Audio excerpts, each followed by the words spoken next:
Raider Nation is in mourning after the loss of one of the greatest to ever don silver and black.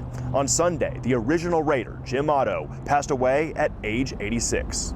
His 15 seasons through the 60s and 70s in Oakland, cementing a legacy that will always be remembered when the autumn wind plays here at Allegiant Stadium. Jim, may you rest in peace. Commitment to excellence, pride and poise, the greatness of our football team were not only exemplified by Jim Otto, but for more than a decade, he was the standard of excellence by which centers were judged in professional football. The gritty, old-school center and first-ballot Hall of Famer bared the iconic double zeros and embodied the Raider way, playing a remarkable 210 consecutive games despite doing battle in the trenches, one of the most notable accomplishments in pro football history. Otto played a key role in the Raiders' 3 AFL championships and an appearance in Super Bowl II before retiring in 1974. We spoke with the president of the Black Holes Las Vegas chapter, whose dog is named after Otto, to hear his thoughts on the NFL legend. Greatness. Greatness. The man had a great character. The way he would represent the team and talk about his playing days, his teammates, the organization. It was just always professionally done, and he was just fun to be around, just his aura. I heard from certain Raider alumni when they first got drafted that seeing Jim Otto to them was like meeting Raider Jesus. He was on that pedestal.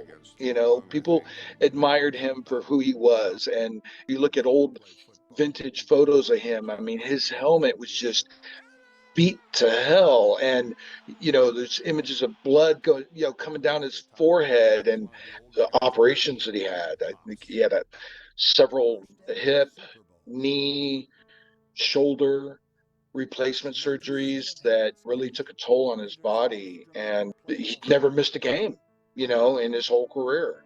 He was a gladiator on the field, and people, I think, athlete football players, they admired that. Like, this man came to play and gave it his all.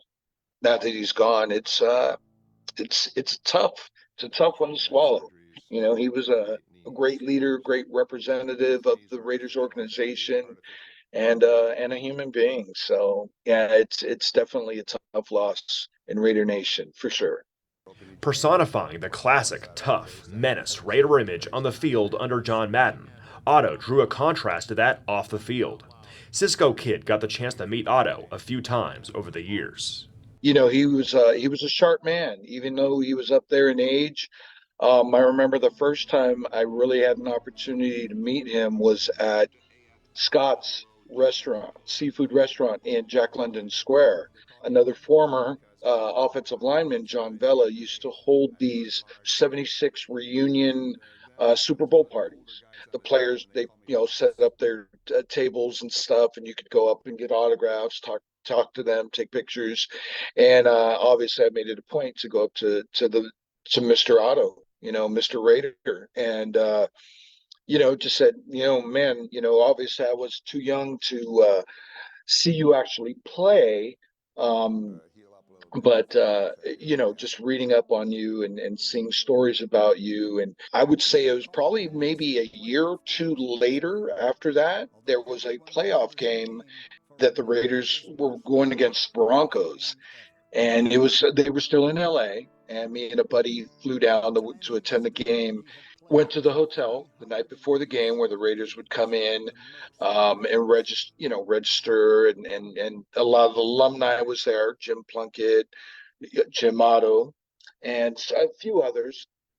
And when I saw Jim, I wanted to, again, make a point to go over and shake his hand and say hello.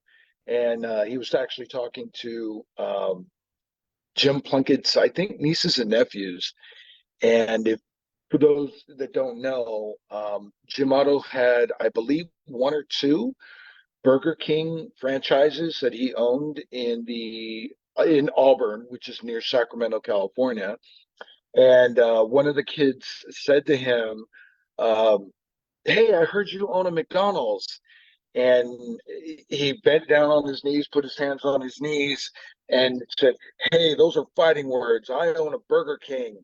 And the kid just eyes lit up like, oh no. And then he just grabbed his head, shook the little kid's head, and then gave him a hug and said, I'm just playing with the young man. And, he walked away. But that was, kind of personality and person he was. And after I walked up to him and, reintroduced myself, said, Jim, I had the luxury of meeting you over at Scott's. And he goes, yeah, I remember. And I even lit up like, huh? And he goes, yeah, where's your buddy?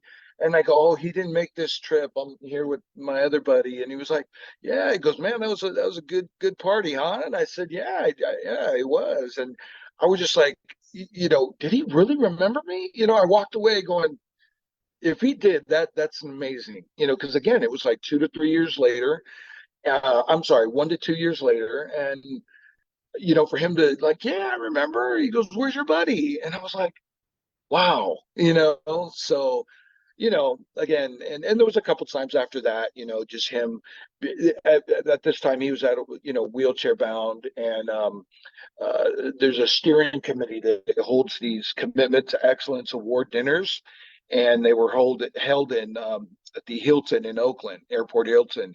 And again, he was there, and I took the opportunity to come and shake his hand again. And yeah, just a wonderful man. Would stop and talk to you, sign anything and everything you wanted. But just a great human being. And talking to friends of mine that are Raider alumni, either played with them, Phil Villapiano being one of them. We just always talk about, what a great guy Jim is. Raider fans in Las Vegas and across the country continue to remember Otto and keep his family in their thoughts. His memory coming to mind whenever the Al Davis torch is lit for years to come. From Allegiant Stadium, I'm Nick Walters.